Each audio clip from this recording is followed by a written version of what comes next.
impossible. Tels étaient les mots des fans de One Piece face à l'adaptation en live action de Netflix. L'une des plus grandes œuvres manga et animées était adaptée par une société américaine. La dernière chance pour Eiichiro Oda de faire connaître le plus grand manga, le plus grand animé au monde entier. Tel était l'objectif du live action One Piece. Alors, pari aussi ou ratage total? Si on parle de succès pur, la série One Piece démarre très bien. C'est tout simplement un record pour Netflix et encore plus pour un live action adaptant un animé, un manga. Et à ce niveau-là, le live action One Piece est une petite révolution parce qu'on connaît énormément de séries live action adaptant de gros mangas, de gros animés qui ont été ratés. On peut parler de la série Death Note, on peut parler de Dragon Ball, on peut parler d'énormément de choses, mais en termes de gros manga adapté, One Piece est le premier à être vraiment reconnu. En tout cas, c'est pas quelque chose de raté et pour une série grand public, c'est très rare. Évidemment, c'est pas la première adaptation en live action réussie, mais pour le grand public, c'est peut-être la première fois. Donc rien pour ça, Netflix a réussi son coup en fait, en faisant une série qui est passe-partout, une série qui peut plaire un peu à tout le monde, mais qui va pas spécialement non plus innover. On sent vraiment qu'One Piece live action, ils ont eu tellement de retours de côté d'autres qu'ils ont fait quelque chose d'assez structuré pour être une réussite, mais pas pour être un classique. Donc je vais vous parler déjà rapidement des points positifs de ce live action. Évidemment, spoiler, on va parler de live action et on va spoiler ce qui se passe dedans, donc si vous n'avez pas vu le live action, je vous invite à le voir auparavant, mais en tout cas, nous on va en parler ici. Déjà, et je sais que ça va pas plaire à tout le monde, je trouve que les OST sont réussis. Déjà, on n'est pas parti dans de la parodie pure des OST de One Piece, il y a quelques réinstrumentales on va dire, mais c'est globalement des OST plutôt de fond en fait, comme on pourrait le trouver dans l'anime Chainsaw Man, où on a vraiment des OST qui accompagnent la scène plutôt qu'elles prennent le devant sur la scène. Donc ça fait des OST qui sont évidemment un poil moins mythiques comme des OST de One Piece qu'on voit depuis 1000 épisodes et du coup on est forcément beaucoup plus attaché à celle-là, mais en tout cas je trouve que les OST sont réussis parce que justement elles prennent pas le pas sur la scène et elles permettent aux scènes de rayonner tout en étant discrètes. Aussi l'ambiance de l'équipage qui est réussie je trouve. J'ai rigolé devant cette action et non pas parce que c'était laid ou je ne sais quoi, c'est vraiment je trouve que l'humour était bien placé et ça c'est quelque chose de très bien pour un live action comme One Piece. Je trouve que c'est ça qui rapproche vraiment de l'équipage en tant que spectateur. En parlant de l'équipage, on peut parler du casting qui est aussi réussi. On va en parler plus en détail lors de la tier list des personnages, mais franchement, pour la majorité, c'est quand même pas mal réussi. Il y a quelques problèmes également, mais je trouve que ça va. Les costumes sont plutôt réussis. Ils ont essayé de pas adapter les traits physiques assez surprenants de certains personnages, parce que ça aurait rendu très mal en live action, et je comprends l'idée. Ils ont voulu peut-être apporter une petite touche de réalisme dans tout ça, qui fait que ça fait plus live action on va dire, et je trouve que c'est plutôt ok. Aussi les ethiques qui sont sympas, ils sont pas incroyables non plus, mais en fait ils sont réussis. Et surtout dans le cas de One Piece, c'est pas non plus le but de faire quelque chose de très réaliste, fait que ça réussit à peu près et que ce soit assez cartoonesque, ça marche très bien. Je pense notamment à Baggy quand il se démembre on va dire, je trouve que c'est très bien fait, que c'est assez drôle en fait tout simplement, et ça marche bien avec One Piece et j'ai très hâte de voir les différentes transformations gear de Luffy, parce que franchement je pense que c'est le moment les plus sympas je pense que l'action va pouvoir proposer, surtout avec les décors etc qu'ils ont réussi, je pense que ça va être sympa. En parlant de décors, c'est plutôt sympa, ils sont pas très mis en avant à cause d'un autre problème qu'a les séries Netflix au global, mais on reconnaît pas trop de défauts en tout cas. Et à part ça, ouais non, c'est plutôt sympa. On ressent pas spécialement non plus le budget de fou, parce qu'on parle de séries à plusieurs millions par épisode, mais en même temps il y a tellement de choses, d'acteurs à payer, de la communication, les costumes, donc les décors, je sais pas combien de millions ça représente en fait. En tout cas, les décors dans les scènes qui ont été faites sont plutôt réussis. Et enfin les choix, enfin certains choix sont globalement bons. Je pense notamment aux bisous entre Usopp et Kaya. One Piece met pas trop en avant ce genre de choses dans son anime et son manga, et je trouve ça un bon choix pour un live action, surtout codifié Netflix, d'avoir mis ces choses là. Mais bon, l'anime et le manga met une sorte de romance entre ces deux personnages, donc c'est évident que un bisou ça mange pas de pain, et je trouve que ça rajoute un petit truc, ça me fait une petite surprise, je me dis oh tiens ils sont embrassés, et surtout pour un long voyage comme ça, je trouve que c'est assez symbolique quoi. Donc voilà, c'est quelques petits choix. Évidemment aussi ils ont essayé de mettre Garp en avant, la relation entre les marines également, et je trouve que c'est assez bien parce qu'on a un peu le côté des méchants et des gentils quoi. Et bah pareil, ça c'est pour codifier un peu comme une série Netflix, et c'est quelque chose qu'on va parler dans les défauts, parce que l'un des défauts principaux de la série live action One Piece, c'est que c'est une série Netflix. Qu'est-ce que j'entends par série Netflix? J'entends tout simplement tout ce qui concerne le cadrage. On a des focales courtes, insupportables, qu'on a tout le temps dans ce live action, et c'est vraiment le niveau zéro de la réalisation. On n'a aucune prise de risque à ce niveau là, et c'est terriblement décevant pour un carnaval de couleurs que peut être One Piece. Pourquoi ils font ça? Je pense qu'il y a une raison que j'ai découvert qui est peut-être vraie. Netflix, évidemment, c'est disponible partout, c'est disponible sur ordi, sur tablette et sur téléphone, et le fait que ce soit disponible sur téléphone contraint un peu les réalisateurs de faire des courses focales pour qu'on voit bien les personnages et que ça soit pas dérangeant pour les utilisateurs téléphone quoi. Et bah c'est un peu ce système de consommation de masse qui fait que cette série Netflix est pensée comme une série de consommation de masse, et font des courses focales insupportables vraiment. On a 3 types de plans différents et on les a en boucle pendant 8 heures de live action. Même un effet vertigo ils ont pas osé le tenter, c'est dire, c'est vraiment dommage. Autre chose assez dommage, c'est au niveau de la figuration. C'est vraiment dérangeant quand il y a des scènes où il y a pas mal de gens, et je trouve que les figurants sont ratés au niveau de leurs costumes. En fait on dirait qu'on est en 2023, on n'est pas du tout à l'ère des pirates. Je pense qu'il y avait une idée derrière la tête des réalisateurs qui était de faire un peu comme si c'était un peu des fans de One Piece qui jouaient dans le live action, je sais pas, mais je trouve ça terriblement dérangeant, ça fait pas du tout pirate, et ça c'est vraiment le truc qui me dérangeait dans pas mal de scènes du live action, ce côté on veut faire quelque chose de moderne, mais en même temps on perd le côté pirate. C'est peut-être une stratégie de Netflix, mais en tout cas au niveau de l'art, au niveau des décors, au niveau du sens de l'œuvre, je trouve que c'est catastrophique. Et aussi ce qui est dérangeant dans la réalisation, c'est que les quelques choix qui ont été faits sont vraiment très dérangeants, c'est-à-dire qu'on a beaucoup de huis clos, très peu de scènes dans les villages. Par exemple le village que Baggy a anéanti, on les voit que à travers ce sort de cirque, on voit pas du tout l'évolution de Baggy, on le voit justement à son prime, et je trouve que c'est assez dérangeant à ce niveau là. Et aussi ce qui est dérangeant, c'est qu'ils vont lui mettre le focus à fond sur la pression des personnages, et en fait on se retrouve avec des épisodes comme celui de Claadol qui sont juste des nanars un peu edgy, qui veut un peu violent, oh là là on est dans le noir, oh là là Claadol il est méchant, on dirait une parodie de méchant de Marvel, c'était ridicule ça, franchement c'était peut-être l'épisode le moins bon. En fait c'est vraiment enfermé dans ce sorte de manoir, dans le noir, c'était trop cliché, ça faisait pas du tout One Piece, mais je trouvais que c'était vraiment un gros défaut. Et globalement ils ont fait beaucoup de scènes de nuit, alors évidemment il y a des scènes qui se passent de nuit, mais ils ont mis l'accent sur ça, ce qui fait que honnêtement les 3/4 de la version One Piece se passent de nuit, et rien que de dire ça, même la moitié, même le quart de dire ça, je trouve que c'est un problème. Donc ouais, ils ont fait beaucoup de choix qui font que ils ont raccourci évidemment l'intrigue de One Piece pour adapter pas mal d'arcs en 8 épisodes, ce qui est un bon choix, mais à côté, ils font pas ce qu'il faut pour compenser ces cuts en fait, et ça je trouve ça dommage. Les trucs qui ont été enlevés, qui sont dommages, il y a aussi oignons, carottes et piments par exemple, parce que ça prenait pas de temps à ajouter et ça aurait rajouté un petit peu plus à la backstory de Usopp. Après ils ont voulu peut-être limiter les flashbacks, ça se comprend, mais c'est dommage parce que franchement c'était court. Autre truc dommage, c'est dans l'arc de Baggy, c'est on n'a pas vu beaucoup Chouchou, on le voit une fois et vite fait, limite je l'avais pas vu, c'est trop triste parce que Chouchou c'est le GOAT. Et à côté il y a d'autres personnages que je comprends à peu près le choix, comme Johnny et Yasaku, qui étaient assez présents dans l'arc de Sanji on va dire, et ils étaient là un peu tout le temps, mais en même temps s'ils ont voulu absolument raccourcir le combat entre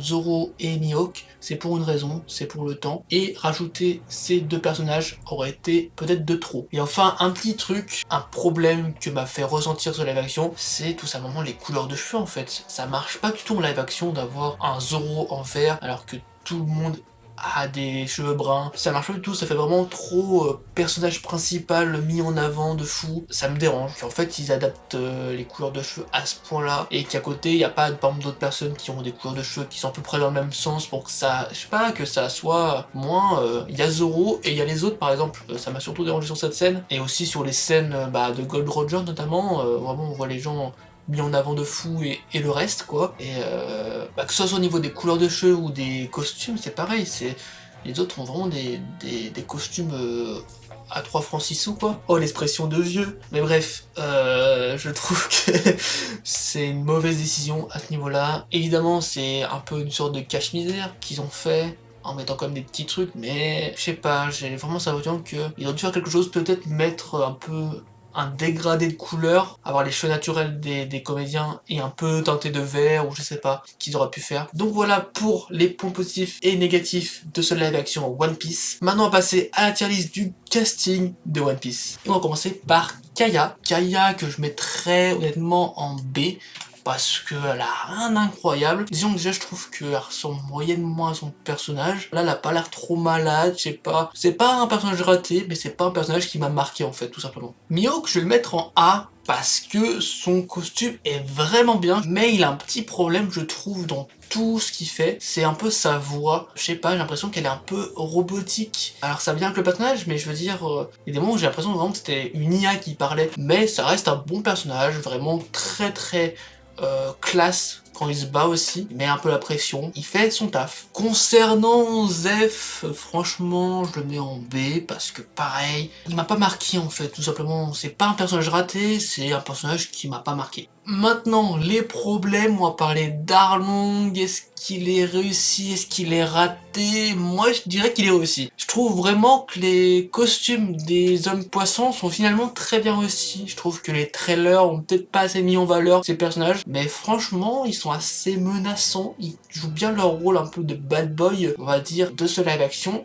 Et franchement ça va. Je trouve par contre que l'arc de Arlong en général dans la action est raté, mais en tout cas au niveau du personnage, au niveau de sa voix, ça marche bien. Franchement, on pourrait s'attendre à beaucoup de choses négatives quand on parle d'homme poisson en live action, mais là franchement, je trouve que c'est un des points forts en tout cas en termes de costume, et bah franchement c'est une bonne surprise. En parlant de bonne surprise, on va aussi mettre Baggy qui franchement rayonne dans son cirque. Son arc aussi est raté, c'est dommage, mais je trouve que ses effets surtout sont très bien réussis, ses effets de démembrement, c'est vraiment une bonne réussite. On a vraiment l'impression d'avoir un clown fou et c'est un peu ce qu'il est et ça marche très bien. Aussi il est très important dans les blagues du live action, donc franchement c'est un très bon personnage qui a été très bien mis en avant lors du live action. Bogard je vais le mettre en C parce que le costume est ok mais on le voit très peu et franchement il m'a pas du tout marqué. C'est pas vraiment un perso qui a un problème, mais il est pas mis en avant. Franchement, il est pas incroyable. C'est pas un casting raté non plus, hein, mais je sais pas, je le mettrais en C moi personnellement. Ma plus grosse surprise de casting dans ce live action One Piece, c'est l'acteur de Hermep. Hermep, qui est un personnage ultra secondaire au final, a été vraiment très drôle, très marrant. C'est un peu une side quest de ce live action One Piece avec sa relation avec Kobe. Je le trouve très marrant, soit en solo face à Zoro ou en duo avec Kobe. Il a vraiment très bien réussi son taf. Et c'est vraiment ma plus grosse surprise de ce casting. J'espère vraiment qu'il sera là pour la suite parce que c'est un très bon acteur et je trouve qu'il a aussi à mettre en avant un personnage qui était ultra secondaire, donc franchement gros GG à lui parce que ça rend très bien à l'écran. Maintenant Kobe c'est plus compliqué, honnêtement je le mettrais en C même s'il mérite d'être en B honnêtement parce que je trouve que il sort pas trop de son rôle de Kobe, je sais pas comment dire ça, mais je trouve que il est pas impactant. Évidemment c'est Kobe un peu une sorte de victime, mais je sais pas, si je dois faire un choix, je pense que j'aimerais bien un autre de Kobe. Déjà j'aurais peut-être aimé avoir une évolution un peu de Kobe. Je trouve qu'il est un peu trop bien en avant dans le live action. Et du coup j'ai l'impression qu'il a plus d'importance qu'il est censé en être, parce qu'il parle beaucoup avec Garp notamment, et je sais pas, je trouve que il y a eu des petits problèmes sur Kobe, mais c'est pas un personnage qui est raté non plus, hein, c'est juste par rapport aux autres je le trouve un peu moins bien. Concernant Kuina, j'ai pas grand chose à dire, je trouve que l'actrice joue pas super bien. Après franchement ces scènes de combat sont pas ratées. Je la mettrais en B mais franchement sans grande conviction parce que bah elle a pas un personnage ultra important. Bah, elle m'a pas fait ressentir beaucoup d'émotions. Je trouve aussi que c'est un peu raté ça dans la version One Piece, c'est le passage un peu de Zoro. Globalement, il est assez raté, je trouve, c'est dommage. Maintenant, Gold Roger. Gold Roger, c'est compliqué parce que sa scène n'est pas incroyable en fait. Le casting est vraiment bien, mais sa façon de jouer est pas incroyable. Donc je l'aurais vraiment mis en A s'il aurait mieux joué que ça, mais je vais le mettre en B. Voilà, je vais le mettre ici. C'est vraiment une déception ce Gold Roger, je trouve que il a pas fait son taf. Mais je pense que c'est plus un problème de mise en scène en fait. Vraiment la mise en scène avec les figurants à côté est vraiment pas bonne.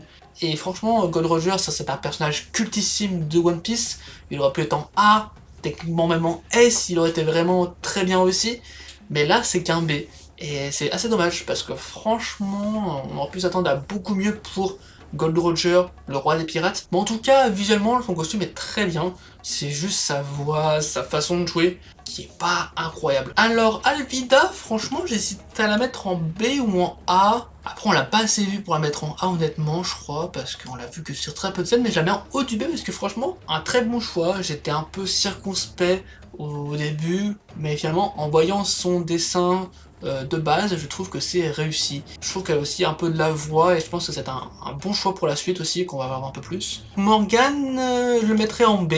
Tout simplement parce que son costume est très réussi. Je trouve que vraiment la mâchoire comme ça rend très bien. Juste, on le voit très peu, il parle très peu, donc on peut pas trop le mettre en A non plus. Mais en tout cas, c'est un bon choix de casting. Maintenant, Cladol, c'est très compliqué parce que son costume est pas mal, mais je vais le mettre en C parce que son arc est trop nul. Genre le fait d'avoir fait un truc en huis clos comme ça, un peu dark, un peu edgy comme ça, et lui qui joue comme ça, je trouve que c'est un problème dans ce live action. Et oui, je suis désolé, mais franchement, Cladol, ça m'a trop déçu parce que j'attendais pas mal son arc, et je trouve que c'est juste une série Netflix classique quand ils font ça. Il n'y a pas d'originalité, il n'y a que des courtes vocales de merde. C'est dommage que son costume lui ressemble vraiment, je trouve, au final. Ça avait bien démarré son arc, mais je crois que c'est l'épisode 4 où vraiment le combat est trop nul, ses répliques sont clichés à la mort. J'ai trop détesté cet épisode, je suis désolé, mais Cladol, tu vas prendre ta part et tu vas terminer en C. T'es pas le pire personnage de ce live action, mais franchement, t'as fait le pire épisode, donc vraiment pas GG à toi. Du coup, Makino, je vais la mettre en B, mais en B en mode... Non, je vais la mettre en C d'ailleurs. Je vais la mettre en C parce que franchement, elle est absente. Voilà, j'ai pas grand chose d'autre à dire que elle sert un peu à rien. Son costume est pas bien, elle est un peu vieillie on dirait d'ailleurs, c'est bizarre, je trouve qu'elle ressemble pas trop à son personnage, donc c'est un problème. Maintenant on parlait de Garp, franchement Garp je le mets en A, je vais le mettre même devant Arlong parce que son costume est vraiment bien, je trouve que ça ressemble vraiment au personnage. Après je connais pas trop Garp dans l'anime et le manga parce que j'ai pas été continué jusqu'à qu'il soit vraiment présent, mais je trouve que dans le live action il fait du bien, en tant que grand-père un peu papa poule, mais en même temps il est de la marine, et en même temps il est un peu fou furieux, je sais pas, je trouve qu'il était vraiment marrant, et je trouve qu'il a vraiment apporté pas mal de choses au niveau du comique. Aussi il reste un peu aussi imposant, un peu fier. Je trouve que ça fonctionne très bien avec un mec aussi important dans la marine que lui. Et voilà. Du coup, maintenant, on va parler du sujet qui fâche, le Vogue Mary. Franchement, le Vogue Mary, est-ce que c'est un bon personnage? Est-ce que c'est pas un bon personnage? Je le mettrais en B. En B parce que franchement, au niveau du trailer, on s'attendait vraiment à quelque chose de catastrophique. On voyait le logo du Vogue Mary, mais finalement, dans le live action, ça passe. Voilà. Donc franchement, bonne réussite ce Vogue Mary au final. Alors Nojiko, je sais pas comment la classer. Je pense que je vais la mettre en B. Un peu comme Quina au final, on la voit pas des masses non plus. Elle est pas impactante en tant que Nojiko, mais elle est pas non plus nulle. Et là on va parler de sujet qui fâche, parce que le pire personnage de la série de live action One Piece, c'est Shanks. C'est Shanks pour une seule et unique raison, tout simplement parce qu'il a un flow négatif, un flow pourri. Il a un flow pourri, il a des phrases pourries, et pour un personnage comme Shanks qui est censé être un personnage ultra important, c'est nul, c'est raté, c'est une erreur de casting, il y a rien qui va. Même son costume est pas incroyable, je trouve, ses cicatrices sont un peu secondaire, sa coupe va pas très bien, franchement, il y a rien qui va sur Shanks, c'est pas non plus le pire personnage de l'histoire, mais franchement, il est raté quoi. Concernant Nami, je la mettrais en B.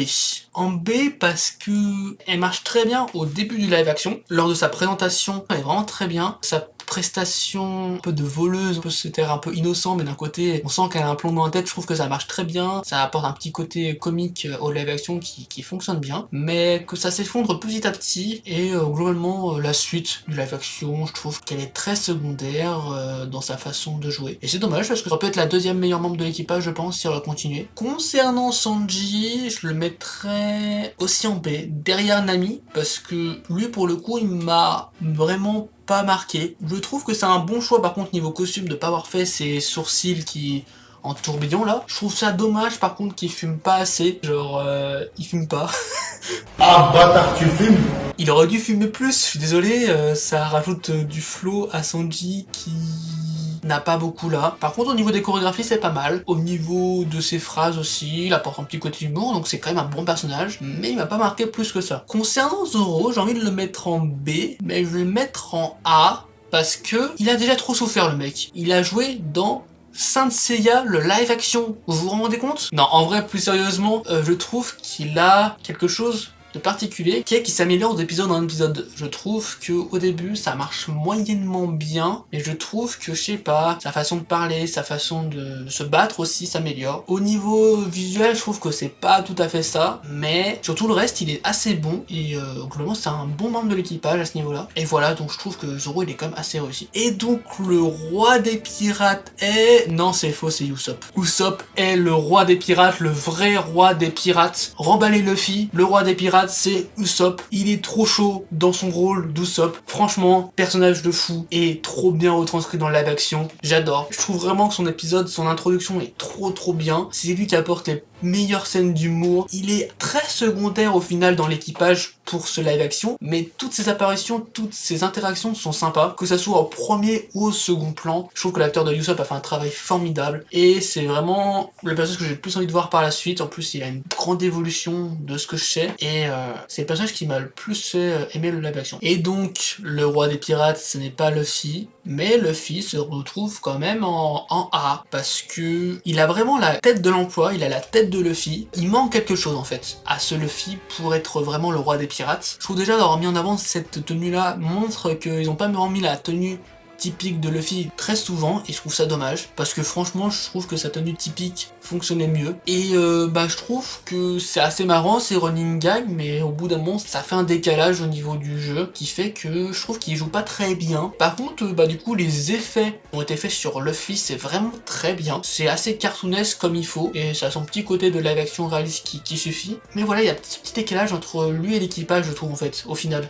Il y a ce petit truc qui fait que je préfère Usopp en tant que le roi des pirates et que Luffy n'est que en A. Voici donc ma tier list de ce live action One Piece. Globalement, c'est un bon casting, mais il y a des choses positives et négatives qui font que des personnages comme Usopp sont très réussis et d'autres comme Shanks sont totalement ratés. Donc voilà pour cette tier list. Pour conclure, One Piece c'est globalement réussi, mais ça sera pas iconique. Évidemment, le succès qu'a généré cette série live action One Piece, c'est un exemple. Un exemple d'une réussite plutôt globale sur son adaptation et un succès médiatique immense qui fait que le live action One Piece sera un exemple pendant encore très longtemps. Pendant de longues années, on va dire que la série live action One Piece est le meilleur live action de gros mangas, de gros animés, mais en réalité, c'est pas trop le cas. Parce qu'en fait, live action One Piece a de gros défauts qui font que en fait des live action beaucoup moins grand public ont été beaucoup mieux réalisés, beaucoup mieux faits que cette série live action. Mais le fait que ça soit un gros animé, un gros manga, fait que ce sera un gros exemple pendant assez longtemps. Mais reste que les défauts que a cette série live action, notamment sa réalisation catastrophique, fait que si une série live action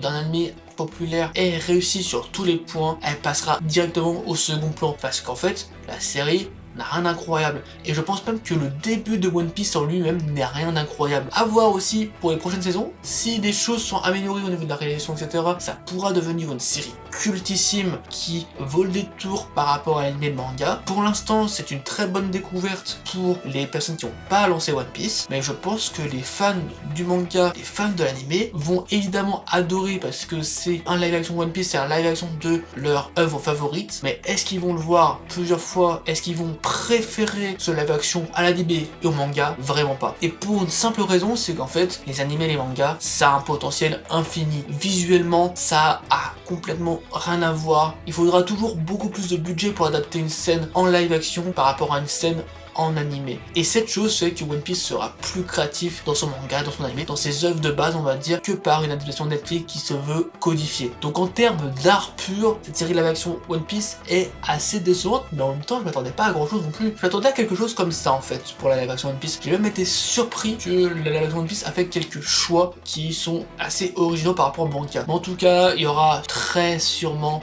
une saison 2 pour ce live action One Piece n'a pas encore été annoncé, mais au vu du succès, il n'y a pas de surprise. Ça reste peut-être la dernière chance pour Oda que son œuvre soit découverte par le monde entier. Et c'est peut-être chose faite grâce à la live action. Il y a beaucoup de gens qui attendaient ce live action pour découvrir One Piece, mais connaissaient déjà One Piece. Moi, ce que je serais curieux, c'est déjà de voir cette stat-là, mais je serais curieux aussi de savoir le nombre de personnes qui ne connaissaient pas du tout One Piece, même de nom, et qui ont découvert One Piece grâce à la communication de Netflix, et ont découvert cette série, et ont vraiment adoré. En tout cas, même si ce live action One Piece n'est pas la série la plus mythique de l'histoire, il va faire évoluer drastiquement le game des live action animés manga.